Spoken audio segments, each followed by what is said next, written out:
आणि आता एक महत्त्वाची बातमी, कोट्यवधी मराठे पुन्हा एकदा एकवटणार आहेत। 900 एकर जागेवर मराठा समाजाची विराट सभा होईल अशी घोषणा आंदोलनकर्ते मनोज जरांगे पाटील यांनी केली आहे। कुणबी आरक्षण आणि सगळे सोयरे शब्दाच्या अंमलबजावणीसाठी विराट सभा घेणार असल्याचं जरांगेंनी जाहीर केलं। सभेची तारीख आणि ठिकाण अजून ठरलेलं नाही, मात्र लोकसभा निवडणुकीच्या आधी ही विराट सभा होईल।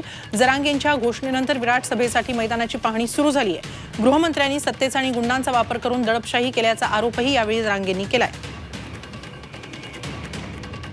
फडणवीस साहेबांची दडपशाही, दहशत आणि गुंडगिरी हे सत्तेच्या जोरावर जी चालली हे संपवायची असं तर मला माझ्या मराठा समाजाला आम्हाला एकत्र यावं लागतंय।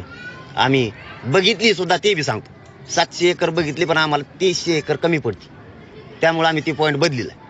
आम्ही सगळे 5 ते 6 करोड मराठे एकत्र यायला लागलो। आता पुन्हा नाही, ते आता ग्राउंड आधी भेटल्याशिवाय नाही। मी सगळं क्लिअर तुमच्या समोर सांगणार आहे। हे जर नाही थांबले आम्हाला शांततेत एकत्र यावं लागणार आहे आणि सगळं यांचं बिघडावं लागणार आहे।